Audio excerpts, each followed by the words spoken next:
C'est le paradoxe de l'abondance. Alors, doyen Sanou, si pour ton analyse du discours du président de la République bi, et surtout li may wax sànq mooy information bi si génne la révision de la Constitution, c'est quoi finalement la pertinence? Ah, merci. Charles, Et excusez-moi, j'ai oublié de d'introduire le doyen. dama ne woon naa xaar après ñu ngi lay nuyu doyen Charles. Et puis vraiment di am mbégte ànd ak yow si at bu bees bi.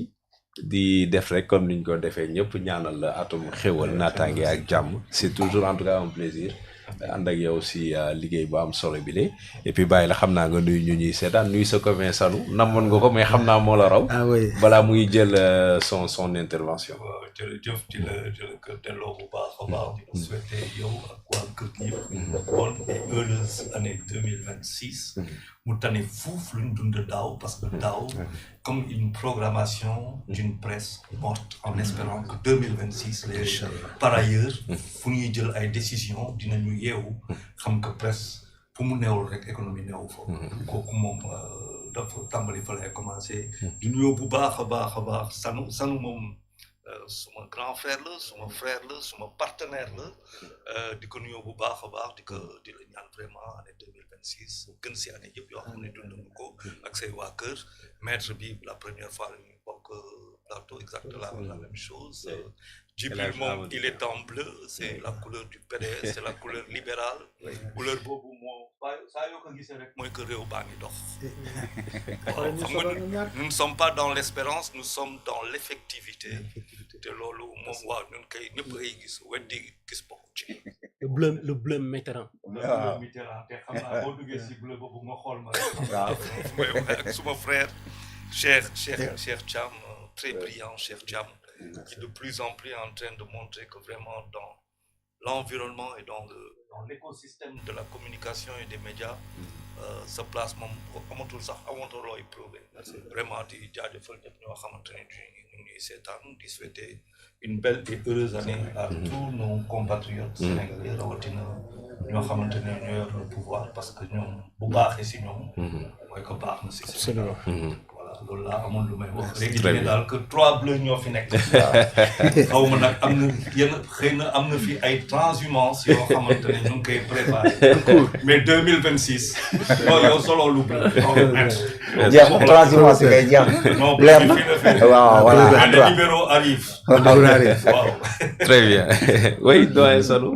merci je pense que je peux en profiter parce que bon étant le doyen d'âge en tout cas au nom de tous ces invités qui passent ici souhaiter à Charles une bonne heureuse année parce que nag chance bi ñu ci am ñun mooy crédibilité plateau bi donc loolu avantage de pour ñun donc chaque fois di ko retrouver di ko ñaanal yàlla rek yàlla yokk wërsëgam yokk ko jàmm c'est évident xam nga bi may déglu sama gars yi damay kontaan parce que ci ma demee gars yi seen wax dafa gàtt de gàtt na trop parce que cela veut dire que ne sant yàlla bu baax c'est que Sénégal dafa dépassé ay discours yoo xam ne comme ni ko Cheikh waxee ay c'est la tradition je pense que professeur nee na c'est un instrument de gouvernance boo seetloo mais am na benn précision boo xam ne nag gaa ñu koy def il faut que ñu leeral leen ko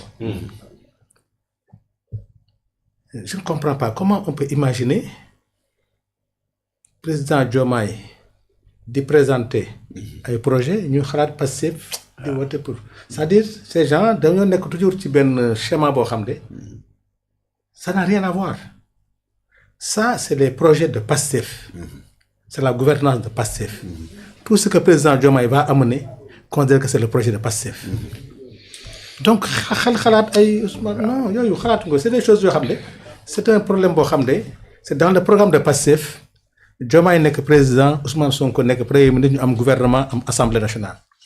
xëy na peut-être que ce n'est plus le parfait amour entre. non loolu xam nga aussi. le président Diomaye et Pastef la chance qu'on a eu ce problème politique ba léegi n'a pas affecté la gestion du gouvernement ni l'État boo xoolee bilan bi mu présenté dafay répondre ñaari aspect ñu doon wax naan bàyyi leen wax bi te liggéey. muy benn tontu bi bilan bi il a fait un programme il a présenté un bilan wax dans tous les secteurs ce qu'on a fait mu wax fi ñu jëm boo xoolee par rapport d'abord à son serment il dit toujours que il va respecter son serment parce que problème bi ñu am Sénégal yëpp mooy ñàkk a respecter suñuy serment mu dem ci bilan sectoriel di nga xam ne Sénégal yi Djibi wax na ko léegi ay notation di nga Sénégal yi wax leen FMI xamuñu Banque mondiale xamuñu notation xamuñu le Sénégal a toujours été noté nee na Kédougou fii richesse bi nekk ñoo gën a ñoom lañ gën a appauvrir et pourtant on a toujours été noté mbëkk mi gënoon na fi metti emploi amul industrie amul dara amul le pays ne produisait pas et pourtant comment un pays qui ne produit pas peut être bien noté mais tey benn notation rek mu wóor bu peuple bi toutes les denrées de première ont été baissées xanaa na xëyuñu rek di wàccee denrées yi ñuy wàcc tey depuis le premier le coût de l'électricité a baissé gasoil essence lépp wàcc na loolu liggéeyee ko def loolu du ay nelaw Sénégal bi ñëwee ba léegi xam nga le ministère de l'industrie et des mines ministre des mines li muy liggéey la relance de l'industrie on a dit qu'à la Sonacos la relance de l'industrie avec la Sonacos 2300 emplois l'industrie cotonnière ñu ngi koy lancé l'industrie pharmaceutique c'est-à-dire que on est maintenant dans la production et dans l'exploitation en interne de nos ressources li mu lay citer même sur le plan médical Sénégal dañuy tabax ay bâtiments rek ay écoles ñu di compter nombre de kilomètres de route bu taw bi ñëw mu yàqu c'est pas de bonne qualité dañuy tabax ay hôpital boo demee ci biir plateau médical zéro boo demee ci classe yi y a pas de bons enseignants ils sont pas formés classe yi banc yi baaxul amul c'est-à-dire le problème c'est un problème d'équipement on parle président Diomaye bi muy wax il a parlé d'améliorer le plateau médical il a même parlé d'ambulance médicalisée l'objectif c'est dans chaque commune d'avoir une ambulance médicalisée c'est-à-dire foofu lañu toll di tabax ay bâtiments wala di tabax ay tali boo xam ne tey le fonds routier bi waroon entretenir route amatul benn société boo xam ne tey mi ngi entretenir toutes les routes sont des routes à reconstruire et c'est extrêmement grave pour l'État parce que entretenir route moo gën a yomb dafa mel ni ku feebar nga def prévention ci moom di ko jox ñu ngi dem ci grippe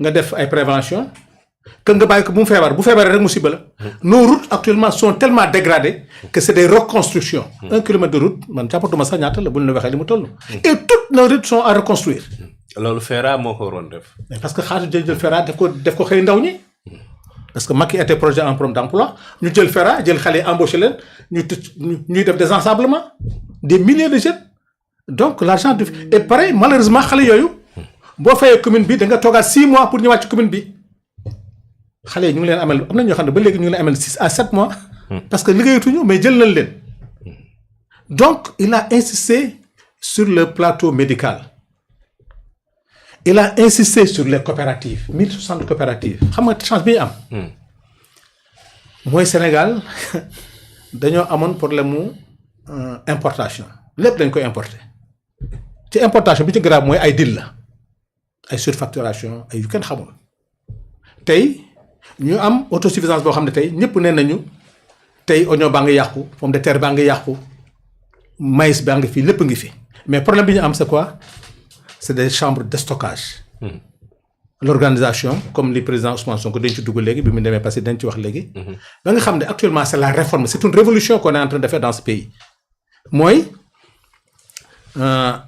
tey boo xoolee bon pour être un peu mu gën a gaaw 342 milliards na état bi bàyyi 342 milliards en 2 ans moment bi ñu nekk dans des ñëpp nekk ci jafe-jafe syndicats yi nag song la ba pare mais pour ay augmentation c'est que normal tey fonction publique locale Macky Sall bàyyi ñu fi sachant très bien que ne aucune commune amul sax commune bu koy jëm sax ngay sonn benn commune amuloo moyen wu jël fonction publique locale amoo ko parce que les gens qu'on a recrutés dans le commune fonction publique ay critères la ay diplômes la donc quelqu'un ne peut pas être fonctionnaire s'il n'a même pas le CEP wala yu mel noonu tey xam nañu mairie yi ñu fa nekk tey y a un problème aucune des mairies 3/4 mairies mun ñu fay Vous parlez de la baisse des ménages de 342 milliards. Waaw.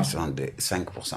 waaw 342 milliards nañu état bi nangoo bàyyi mettre ko au niveau des ménages loolu yëpp nag ci biir jafe-jafe beneen bi. Mais si réduction yi. Le coût mondial c'est 22%. L'État a utilisé que 7%. xam nga gis nga. Côte d'Ivoire. no xaar jibi xam nga du suñu problème. Waaw. mosuñu ko ñu koy def. Ah. 7% la ñu wàññi. nañ dem ba ci kanam. on a annoncé que y aura d'autres baisses. dañoo nekk jafe-jafe yoo xam ne di lancer ay épargne di lépp à gauche mën na xëy suba may lépp nekk dans des difficultés au moins on fait soulager le peuple. on n'a pas tout fait encore bu fekkoon ne FMI ñëw xaaral dafa nànk rek ñun dugg ñu balaa effet suñu bopp nañu xalaat. ñun on veut xoolal suñu xam nga ñun li ñu bëgg mooy xoolal commencé nañu dara baisse bu mosul am. mosul fi am ça n'a jamais existé. ah si si jafe-jafe non baisse yi am nii mosul am ci Sénégal.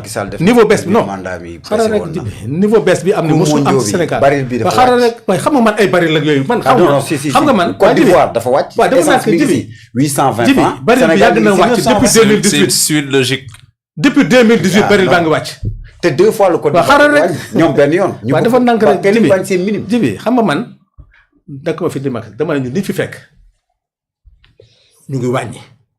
bari lu wàcc na depuis 2018. kenn mësu ko wàññi. dëkk bi coono bi fi leen ko fekk. on a commencé nee nga 7% alhamdulilah. on a dit que on fera plus. dañuy wax rek li ñu defagum. beneen bi ñu wax ko léegi pour mu xaw gàtt. muy dem ci réforme yi ñu jëm. les réformes sont très importantes xam nga entre. Conseil constitutionnel cour constitutionnelle. Les assises de la justice am na mu ci wax. mais li ci ëpp importance. par rapport à la cour parce que quand tu dis cour constitutionnelle c'est-à-dire y aura plaidoirie. Tout à fait. donc les avocats dina am occasion plaidoirie maintenant le contenu. xëy na waxtaan nañ ko ci. les spécialistes du droit dañ ci wax mais au moins que Sénégal accepter changer li fi nekk parce que le conseil constitutionnel bi fi nekk ñëpp dañ ne woon c'est un conseil trop politique ñëpp am na ay manquements c'est des professionnels de la justice qui en ont discuté ñoo ci waxtaan. maintenant quand le projet viendra en place ci ngay mën a tant que gisugoo projet bi. mën nga xam mais comme que accepté ñu waxtaane ko génne ko beneen bi effectivement moi je fais partie des Sénégalais qui pensent que ne le président doit rester. ci conseil supérieur de la magistrature mais bon conseil supérieur de la magistrature. pour man gisuma sax impact bi mu am c'est-à-dire xam nga injustice. liberté de la justice tey ni ngay animer sa plateau. ci yow la dépendre rek. tu vois donc yooyu man détail woowu ma ci beneen bi mooy le code électoral. mais code électoral daf ci am loo xam ne na ku nekk dellu place am moi j'ai dit une chose qui est injuste. Heureusement, le PASTEF avait proposé son amendement. Bi Macky Sall di indi réforme code électoral à l'Assemblée. Man maa porté woon projet de kii bi projet d'amendement bi. mais suma parti dafa bañoon dans l'état. parce que dama ñëwoon dialogue. man dama gëm ne le droit civique. justice moo ko moom. man Sanu Dione sama droit civique justice moom ko mën a xaaj mais c'est pas un politicien. code électoral bu ñu xaaj nit droit civique. bu du duggee rek mooy dugg lañu lu ci un jour un magistrat m'a dit que yéen a ko dugg seen code électoral bu nga ñëwee ñu atte ko de. yéen a ko dugg seen code électoral. ça c'est pas notre compétence. parce que nag am na loo xam ne justice ko moom. mais yéen bu ngeen duggalee seen code électoral. tu as vu. le fait de vouloir régler des comptes. ngeen duggal ci ay dispositions yoo xam ne. c'est pour enlever à un citoyen son droit civique vous n'avez même pas enlevé son droit civique. vous l'avez empêché d'être électeur. Oui. Vous l'avez empêché, mais son droit civique existe. Je me rappelle l'ancien ministre de la Justice bi dëkk Tambacounda. Sidiki Kaba. Bi ñu condamné Karim Wade. Il avait bien dit que Karim n'a pas perdu ses droits civiques. mais il n'est plus électeur loolu mu nekk. donc li nga wax disposition yooyu. 29 30 57 277 man gëm naa ne yooyu. gisu ko ma ko nag. xam naa ne ci lay bokk. parce que Pastef étant dans l'opposition avait proposé un amendement pour mu deñ. très bien étant au pouvoir gëm naa ne kon bu ñëwee. nit dina bokk ak dina tax ñëpp bokk. et pour la révision de la constitution. yow parlementaire nga woon. tey jii nii ban voie moo gën a jaar yoon ci ñu war ko amal ndax référendum la ñu war a dem war lañ ko yóbbu assemblée nationale. man li ma gënal compte tenu situation financière. bi ñuy tudd ñu yàgg assemblée. mais situation financière. waaw dañuy waxtaan rek. c'est vous qui en avez 2027 dañuy waxtaan. oui. réforme bi fi nekk ce sera consensuel. ce sera consensuel. lu consensuel nag. Bonne réforme là. Consensuel entre les politiciens. Entre les politiciens. dafa nank rek xam nga. Mais bu dee xam nga fii dem cour constitutionnel. Contradiction, moi, il y a que wax léegi. Waaw. Que ce sont les politiques qui décident. Oui. Le code électoral, le juge te dit, mais il y en a que décider, on applique. Wow. De la même manière, il y a une constitution. Constitution. Il appartiendra aux politiciens. Ah non, l'Assemblée, c'est pas la politique. Ah, si, Ah, si. c'est extrêmement grave ce que vous dites. Waaw, c'est des représentants du peuple, mais. Non. Mais dama ne c'est des représentants du peuple. Mais la majorité est politique. Xaaral gagné. Gagné. Waaw, la majorité est politique. L'exécutif n'est pas politique. Waaw. Le législatif n'est pas politique. Mais la majorité. Non, nañu bàyyi bu la falee ba pare fal nan la. Ah, déedéet. Non, ou bien non, on parle d'un état normal ou pas. Doyen. Sinon, non, attends, gagne. Doyen, il y a deux points. Non, Man, son problème, c'est pas le code xam nga électoral. man dama bëgg a On yem. proposé sur le code électoral parce que defoon il y naa avait xam nga un dialogue. Boo xam ne defoon nañ ko. Il y aura des choses yoo xam ne obligatoirement le gouvernement va proposer un projet sur ça. Mais concernant c'est bon de parler. la cour constitutionnelle. Cour constitutionnelle bi ñuy wax parole nga jël de. ak tamit la révision pour le conseil supérieur de la magistrature. Ça peuple bi dañ ci am droit. léegi may ko mu ñëw. waaw dama bëgg rek ñu waxtaan benn bi dafa demoon Paris ba ñëw bàyyi.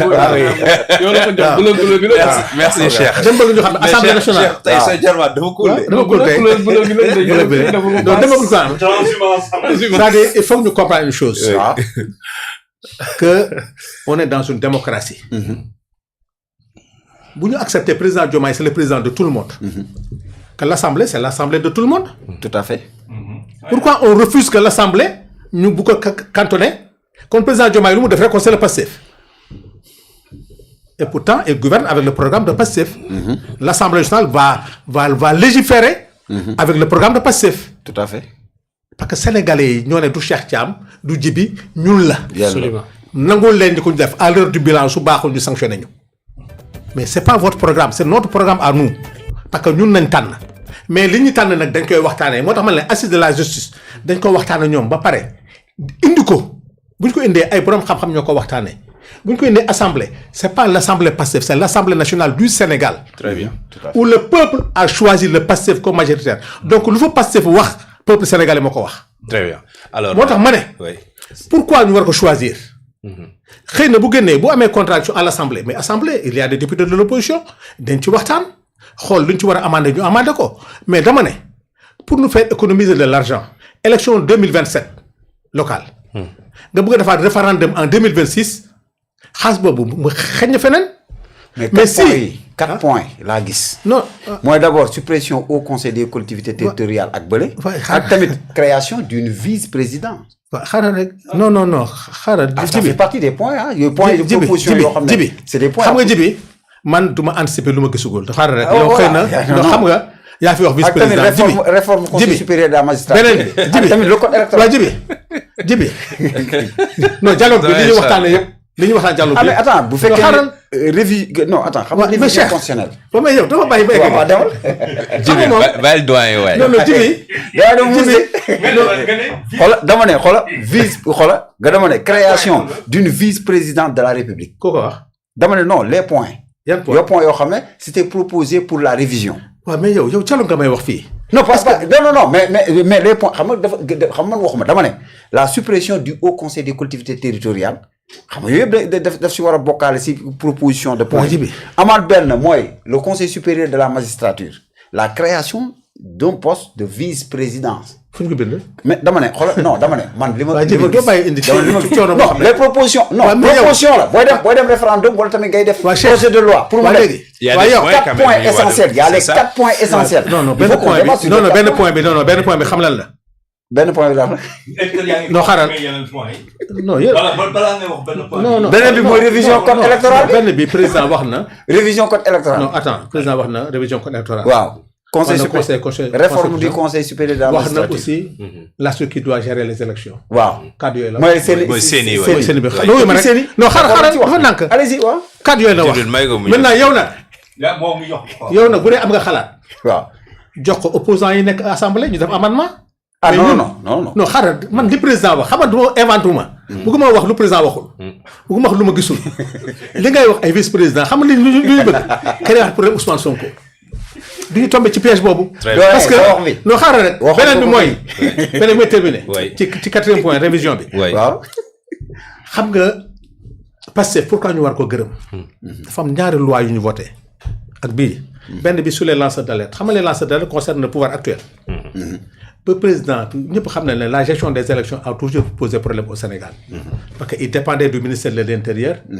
problème mosu doon. tey si dialogue bi si le Pastef accepte. de créer la haute autorité de la gestion des élections non des élections oui. qui sera en dehors du ministère de l'Intérieur. qui aura son indépendance qui aura son budget et autres. xam nga loolu tey avancée démocratique la boo xam ne tey Sénégal dañ ko war a saluer. réformes yi jël yëpp c'est des réformes révolutionnaires te boo ko xoolee tey ak li ministre de def avec la révision des cartes d'identité là l'inscription sur avec les cartes d'identité nationales c'est pour que liberté nit ñi am liberté boo xam ne ku bëgg a. kon Sénat day tëb.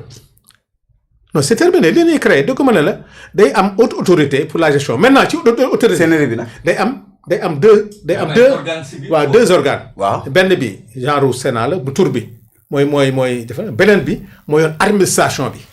mooy fi Birame Sène nekkoon xam nga Birame moom Sénégalais yëpp d'accord ci Birame Sène. Birame Sène c'est quelqu'un. ah c'est mon ami. Birame. waaw xam nga bu ñuy wax rek. waaw Birame moom loolu rek moo tax. xam nga dinaa ñëwaat si yow. voilà pour njëkkanteeg temps bi. je laisse le soin au doyen Charles donc de nous faire son commentaire sur le discours du président de la République et surtout le point saillant bi nga xamante yaa ngi ñu fekk ñu si doon taxaw. mooy la révision de la constitution. Ok, j'aime bien les dribbles, les contre-dribbles. C'est le double contact.